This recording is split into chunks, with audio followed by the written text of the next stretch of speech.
Loh, HP-nya dong. Lah kan gue pakai Grab. Apa buka Grab? Itu kenapa begini anjir?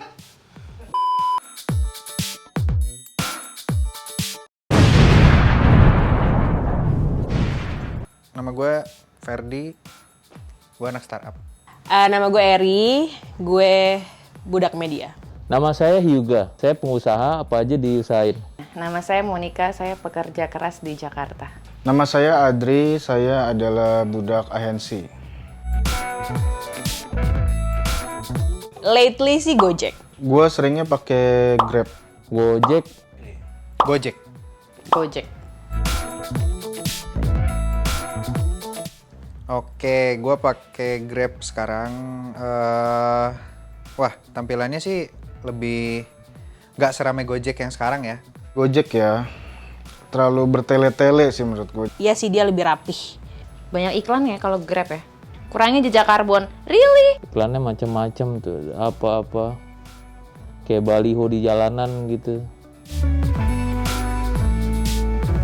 Jadi ketika misalnya gue mau masuk ke Grab, itu berarti gue punya tujuan kan. Either gue mau beli makanan atau mau transportasi.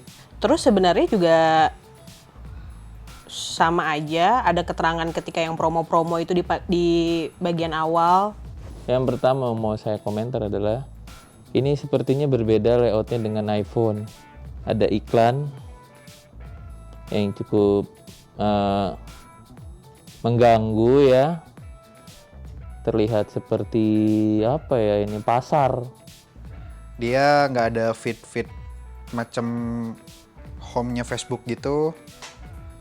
Terus kalau gua buka ini activity apa ya? Gua nggak ngerti. Oh, ini activity ini untuk history ya, history pemesanan. Oke. Dia tuh banyak iklannya, terus kayak nggak tahu tiba-tiba ada BTS berburu iPhone, nggak tahu bisa beli iPhone atau enggak dari Grab. Kalau Gojek pertama kali keluar kayak iklan protokol kesehatan gitu. Payment. Oh, dia dipisah-pisah paymentnya, agak ribet ya. Misalnya gue mau pesen makanan di Grab, itu gue langsung masuk ke foodnya dan pilih makanannya apa. Kalau di sini gue mesti kemana ini anjir? Lah, oh di bawah. Biasanya kalau di Grab tuh di atas. Gue tuh kadang suka ngerasa kalau di Grab itu ada lag-nya sepersekian detik, tapi nggak secepat Gojek. Dia tuh sering banget ngasih diskon hingga 25%, segala macam. Nah, lu lihat nggak tadi agak lama kan ketika gue buka, it always happen to my phone juga. Kadang itu yang bikin gue bilang lag of sepersekian detik itu. Kalau Gojek enaknya dia pilihannya menurut gue ya, pilihan kayak food mart bla bla blanya itu lebih on point gitu. Jadi kita lebih tepat mau ngapain. Nah, ini kegedean iklannya. Lo mau placement banget, kurang banget duitnya sampai masang iklan gede-gede. Gue coba pesen makanan kali ya. Karena kan biasanya gue juga buka Gojek buat pesen makanan. Dari interface-nya sih mirip-mirip sama Gojek. Oke, di sini masuk A&W Blok M Square UG, masuk ke sini. Up to 7K delivery discount. Sebenarnya kayaknya lebih enak ini sih dibandingin Gojek ya. Si untuk tampilannya, karena dia nggak seramai Gojek. Coba kita buka untuk satu makanan. Tampilannya mirip sih sama Gojek. Untuk pemesanan juga nggak ribet kali ya. Menurut gue ini membingungkan sih, gue sebagai Grab user. Mungkin karena gue udah terbiasa kali ya sama interface-nya Grab. Terus journey-nya Grab dari mulai gue masuk sampai akhirnya gue pesen. Kenapa ada ride and rent? Bedanya apa? Terus ada now letter nggak? Letternya buat apa ini? Pay letter. Apa sih? Oh, schedule a ride. Enaknya kalau untuk GrabMart itu sering banget ada diskon. Biasa ya gue pasti concernnya ke sana. Kayaknya concernnya pokoknya yang paling murah yang mana yang bisa gue dapat. Padahal mereka punya sistem rating pakai bintang juga. Tapi nggak tahu kenapa mereka nggak masukin option buat short by rating by star. Pas masuk ke akun salah satu tenannya, enggak sih, sama aja kayak Gojek. Iklannya banyak banget. fiturnya kenapa kayak lebih minoritas sih. Sedangkan itu yang diharapkan oleh penggunanya. Bukan iklan lu segede gini, balik lagi nih. Kalau Gojek sih sebenarnya untuk payment dia udah ada nih di home-nya, tapi kadang tuh kalau orang yang nggak tahu dia harus nge-scroll gitu untuk misahin antara mana yang GoPay, mana yang Pay Later. Di sini kan gue bisa add promo tuh.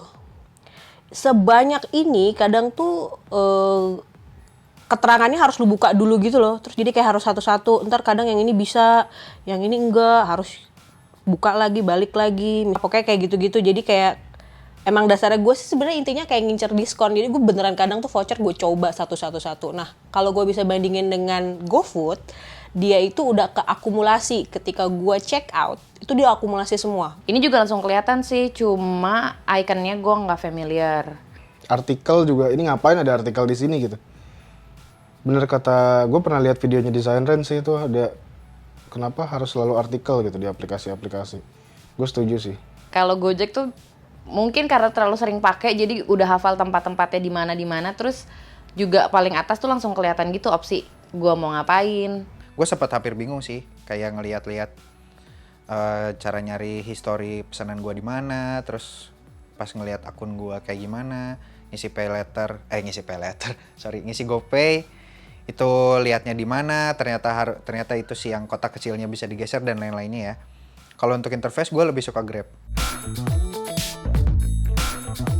Baik lagi saya mau nekenin di sini saya bisa pakai Gojek. Dan gue kalau to be honest, kalau Grab itu sering gue gunakan untuk GrabMart karena gue ibu-ibu, jadi gue demen belanja. Kalau menurut gue dari UI-nya tuh sebenarnya lebih enak Grab. Kenapa? Soalnya dia nggak terlalu rame. Terus ini kayak mirip sama Gojek yang lama sih kalau menurut gue. Kalau Gojek yang lama tuh dulu kayak gini kan, masih bersih banget. Terus feed-nya juga nggak terlalu rame, nggak ada fitur-fitur yang aneh. Dia tuh lebih nggak rame dibanding Gojek ya. Kalau si Grab ini straightforward gitu. Mungkin emang gue sukanya yang straightforward gitu. Gue mau apa, kayak tadi gue bilang kan, gue mau apa ya udah lanjut ke situ gitu. Salah satu alasan kenapa gue akhirnya pindah ke Grab, GoPay gue tuh misalnya sisa 5.000. Terus tiba-tiba gue lapar, gue mau beli makan, otomatis gue isi kan dari BCA, isi GoPay. Akhirnya udah keisi segala macem. Ternyata pas gue pesan tuh dia masih pakai cash. Jadi dia nggak otomatis langsung GoPay-nya sebagai apa ya, yang utama gitu, pembayaran utama gitu. Itu berkali-kali gue pesen GoFood, Gojek, Gokar, berkali-kali akhirnya harus mampir ke ATM untuk ngambil duit gitu. Jujur nih, nggak ada. Sejauh ini nggak, soalnya karena concern gue hanya di home UI-nya aja ya. Tapi untuk secara penggunaannya, untuk food, bike, dan lain-lainnya masih sama aja sih kayak Grab. Enggak, karena aku budak uang dan gue bakal milih yang paling murah yang bisa lo offer ke gue. Belum tertarik, belum ada yang semenarik mungkin sampai akhirnya migrasi aja dari Gojek ke Grab. Enggak ada kepikiran pindah ke Grab. Karena lebih complicated aja sih. Pilihannya banyak banget. Kadang kan orang mikir, oh nggak apa-apa makin banyak pilihan. Kalau gue pribadi sih, makin banyak pilihan makin pusing.